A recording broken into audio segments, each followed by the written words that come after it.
All right, let's talk about Will Levis, who, okay, you weren't able to win the game, right? You were, made too many mistakes at the end. We're able to be competitive with the Dolphins for a while until that point, though, right?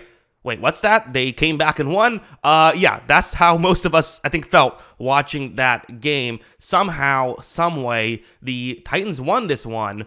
This play started the whole, kind of beginning of the end is what we thought, where, there was that pitch back to Henry. It was fumbled. The Dolphins recovered. They were able to score a touchdown, go up 14 points. Like, okay, it is what it is. All right, this just isn't our night if you're a Titans fan. At least we stayed competitive against a good football team. But, you do get the ball back, doesn't hurt to try. So heading over here, this would be kind of the start of the beginning of the end for Miami, really.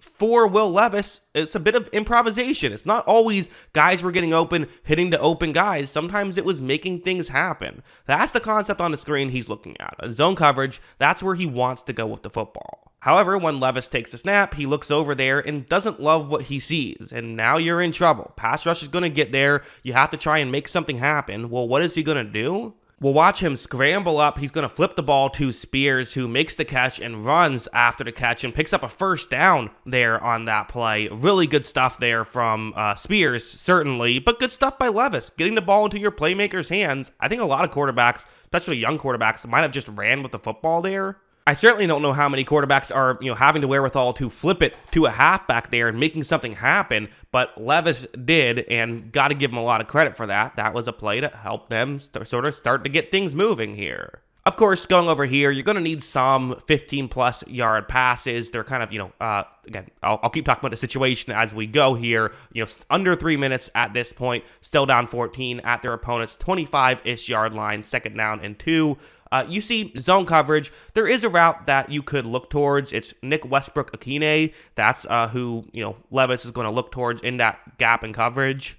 As you see, Levis takes the snap, and this is going to end up getting open. Really well ran by the entire Titans offense to get, schematically get it open. Westbrook-Akine, of course, the key route on that one, the guy who's getting open here. You would have liked to see, if you're a Dolphins fan, them cover, but at the same time, for Levis, okay, if you don't always have to make something happen, right? If something's open, hit the open guy.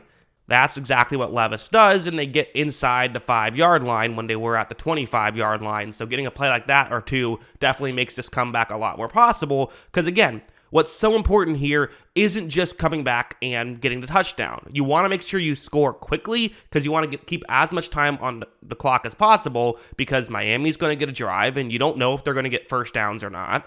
You want to go before the 2-minute warning, so you get that extra timeout, and you want to make sure you keep all of your timeouts. Right now you have 3. You got to make sure that stays in place, so getting a chunk play here was huge. Going over here now, so very next play, okay, that's great, you got the chunk play, you still got to get a touchdown as well, right? I mean, at the end of the day, none of the time and clock management and all that stuff, none of that matters if you don't get the ball into the end zone here. So that's the route that Levis is going to look at when this play begins. However, Levis takes the snap, looks in that direction, and it's double covered, it's not open. So Levis now has to figure something else out. Again, might see a lot of young quarterbacks try to make that throw anyway. Levis being smart here, going to, through his progressions, trying to figure something else. You're going to see him step up in the pocket, and at first, he's trying to run. That's what his plan is, which makes sense. You're close, but at this point, it's now not really that close. I mean, a defender for Miami, credit to him, reading this play, moving in, saying we can't, let this happen. We can't let him run in for a touchdown, forcing Levis to look elsewhere. But Levis sees Hopkins, who's about to get open. But again, this is difficult. He's about to get open across Levis's body at this point, and Levis was already trying to run. So to keep his head up, to be able to make an off-balance throw, it's certainly not something you could expect a young quarterback to do.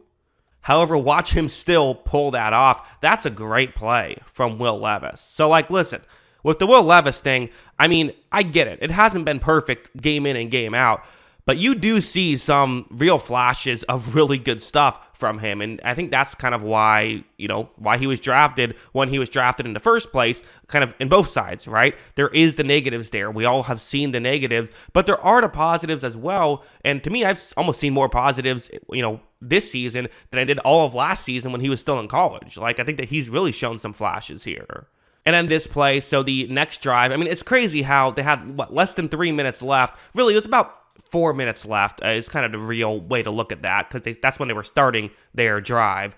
In a weird situation, they ended up scoring too quickly, but nevertheless, so they're now down 6. They went for 2 there, which is, I mean, it's a good strategy. It makes sense. I think that, we all kind of get it at this point, right? Makes sense when you're down 8 to go for 2, because if you don't get it, if you score another touchdown, have another opportunity to go for 2 and tie the game. So it just gives you a greater than 50% chance to win, whereas overtime gives you a 50% chance to win. So here, it worked out for them. They're currently now down 6, and it's going to be DeAndre Hopkins, who really has been Levis's guy this season. That's where Levis is going to look towards. As you see, Levis takes the snap. He's going to look towards Hopkins. He fires towards Hopkins. Hopkins is open. Hopkins is wide open on this play, in fact. I mean, it doesn't get more open in this situation. So again, sometimes it's Levis making good plays like we saw, and sometimes it's other players making good plays. Really, I think Hopkins has been a godsend for Will Levis. I mean, we always talk about, with young quarterbacks, what's the best thing to do? To me, the best thing to do is to give them guys to throw to. And again, they didn't add Hopkins because they wanted to develop a young quarterback. They added him because they thought they were going to be a, potential playoff team this year.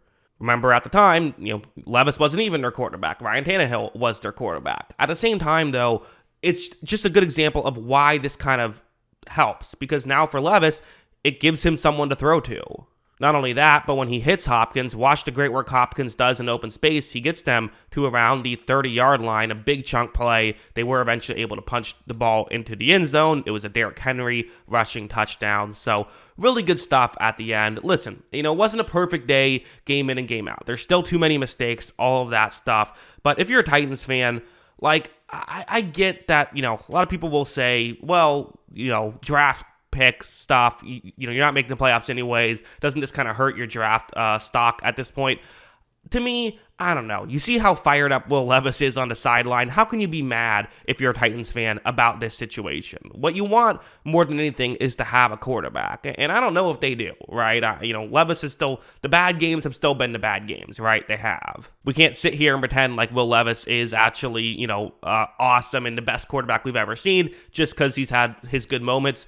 But the fact that he's had his good moments, that's really what you want to see out of a rookie, right? I mean, let's be honest, we haven't seen those out of Bryce Young, who was drafted first overall. All you're hoping for in the first year, okay, CJ Stroud, that's obviously a dream scenario, but that almost never happens. All you're hoping for is someone to be an inconsistent but show flashes of a good quarterback in their rookie season, and then as their career progresses, they get more consistent and get the bad parts of their game out of their game. And so to me, you talk about the hurdles you have to clear to be a franchise quarterback. I think moments like this to me show that he is at least clearing that first hurdle. Will he be able to clear the future hurdles?